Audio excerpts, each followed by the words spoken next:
Hello, my name is Katie St. Norris with St. Norris Wealth Management, and in this video, we're going to learn how to fill out Form W-4.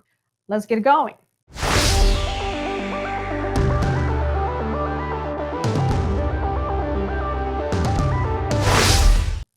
First, if you need to locate Form W-4, in case your employer didn't provide you with one, you can go to search browser of your choice and type in W4. You will see IRS.gov website, and it will say Form W4 Employees Withholding Certificate. That's the official name for Form W4. The form was updated in 2020, and the changes were significant. After you click on the form, you will see 4 pages. The form itself, it's only page number 1. The rest of the pages will include instructions and worksheets. You can download this form and fill it out on your computer and then print it out, or print out and fill out by hand. But again, depending on your employer, you're probably going to receive one at your place of employment. Let's get to the form. The form called Employees Withholding Certificate. The form consists of 5 steps. Only step 1, which is your personal information, and step number 5 are mandatory. Steps 2, 3, and 4 are optional. Step number 1, your personal information. You will have to fill out your first name and middle initial, and your last name. You have to provide your Social Security number.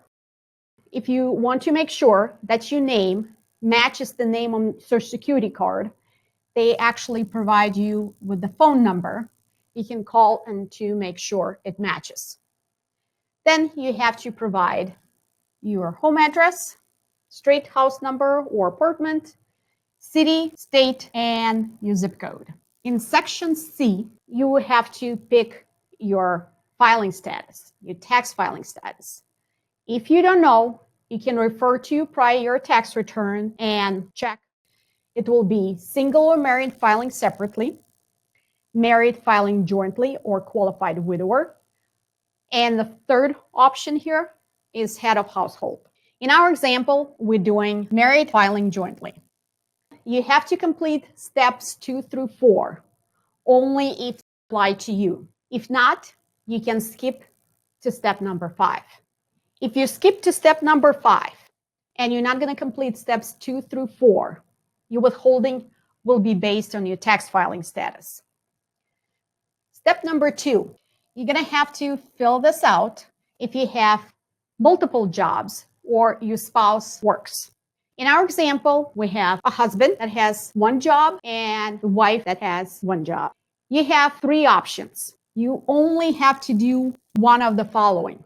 You can use A, estimator at the IRS.gov website, which I highly recommend you use because it will provide the most accurate information. Next option, you will use multiple jobs worksheet on page number 3, and then you have to enter the result in step number 4C below.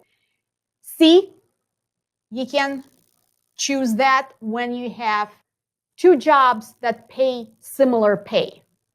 Say if one is paying $85,000 and another one is $80,000, you can choose box C.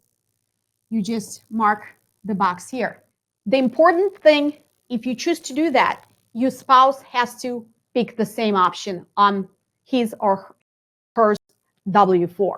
In our example, we had 2 spouses with different paying jobs. One is higher, one is lower. What are we going to do if we don't have access to an estimator? We'll go to the worksheet.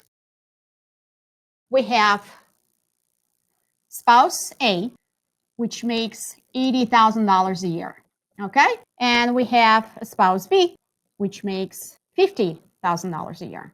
That is a significant difference. So you're going to refer to the upper portion of the worksheet because you will see that the Second portion is that single or married filing separately. We're married filing jointly. This column is the higher paying job. It's $80,000. It's right here, between $80,000 and $99,999. And the lower paying job will be over here.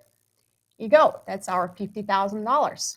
And we're just gonna cross these two sections here, and it will bring us to amount of $83.40. $8,340.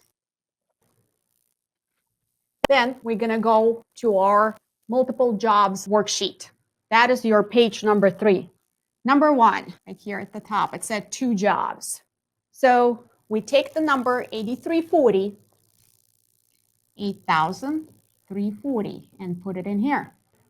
We don't have 3 jobs. We just skip this portion altogether and move to number 3. Number 3, they will ask you amount of pay periods. So if you paid weekly, you'll enter 52, every other week 26, and monthly 12. In our example, you're getting paid bi-weekly, so we'll enter 26. And then we'll take 8340 and divide it by amount of pay periods, 26. And we'll arrive at $320.77. On line over here, number 4, you will include, just round it up, $321. You will also include this amount on your W4 form, $321. And it will go to 4C over here, $321. Step 4C, extra withholding. Now, step number 3, your dependents. In our example, income is under $400,000, which means we can use this box. We have 1 child, and you will have to multiply the number of your qualifying children under age of 17 by 2,000. Since we have only 1 child, it's $2,000.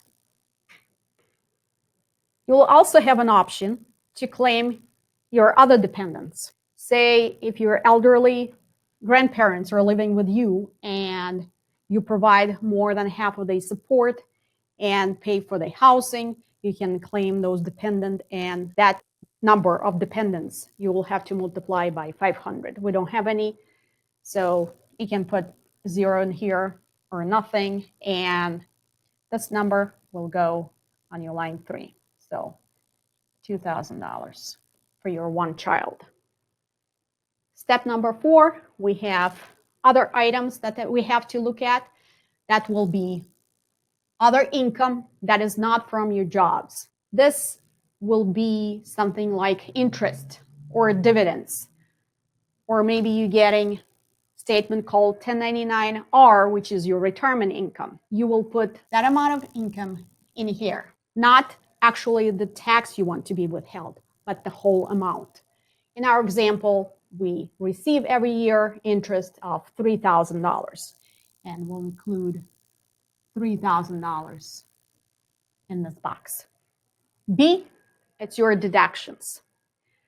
If you expect to claim deductions other than your standard deduction and you want to reduce your withholding, you're going to have to go and use, it's called the deductions worksheet on page number 3, and enter the results here. The fact is that standard deduction was significantly raised.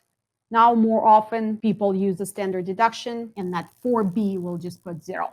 Step number 5, you have to sign it. If you do not sign it, you forget, something happens, it's not valid. You'll have your signature in here, you will put your date. The bottom portion right here is for employers only. This is it. This is how you fill out form W4. If you're starting a new job or your family situation changed, you got married, you had a child, I highly recommend you update your form W4. Thank you for watching. Goodbye.